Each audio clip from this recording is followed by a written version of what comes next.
Hello, আসসালামু আলাইকুম বন্ধুরা। কেমন আছেন? আশা করি সবাই ভালো আছেন।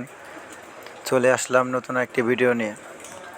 সিঙ্গাপুরে আপনারা যারা নতুন আসেন তারা হয়তো জানেন না যে সিঙ্গাপুরে আসলে আপনাদের কিছু কিছু কোর্স করে রাখলে অনেক ভালো হয়। সেই কোর্সগুলো আপনি যদি আগে করে রাখেন তাহলে দেখা যাইতেছে যে আপনাদের কোম্পানি অনেক অপরচুনিটি দিতে পারে, ভবিষ্যতে অনেক লাভবান হতে পারবেন, কোম্পানি আপনাদের ডেভেলপমেন্ট করে দেবে। সো আপনারা কোর্স করতে চাইলে আপনারা করবেন। প্রথমে আপনাদের যেটা করতে হবে, আপনারা বিসিএসটা করে ফেলবেন। ফার্স্টে বিসিএসটা করলে আপনারা সিঙ্গাপুরে যদি লং টাইমে থাকেন তাহলে আপনাদের কোনো সমস্যা হবে না। আপনাদের কোনো যে এক্সাম দিতে হয় 2 বছর পর পরে এক্সামটা দিতে হবে না। এটা তো এখন বর্তমানে অনেকে ফেল করে। সো আপনারা যদি এসে এটা দিয়ে ফেলেন তাহলে আপনাদের আর কোনো ঝামেলা রইল না। তো আমিও প্রথমে আপনার এই বিসিএসটা দিয়ে ফেলেছি এবং বিসিএস দিয়ে চিন্তা করলাম যে যদি আরও ডেভেলপমেন্ট করা যায় তাহলে আরও কোর্স করি। তো এই জন্য আর কি যাচ্ছি আপনার স্কাপুলিং সুপারভাইজার, যেটা আপনার সুপারভাইজার লেভেলের কোর্সটা।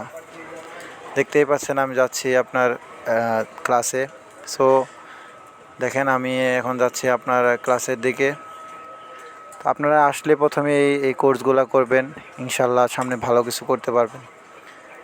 যদি আপনারা আমার ইনস্ট্রাকশন ফলো করেন তাহলে দেখবেন যে আপনারা নতুনদের আসলেও আপনাদের ডেভেলপমেন্ট করতে আর বেশি দিন সময় লাগবে না।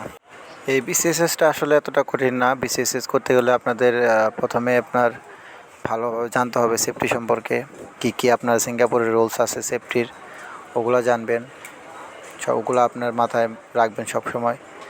দেন আপনারা যদি ওগুলো অ্যাপ্লাই করেন কোর্সে, যে দেখবেন ওগুলো কমন পড়ছে। সো বেশি প্যারা নেওয়ার দরকার নাই।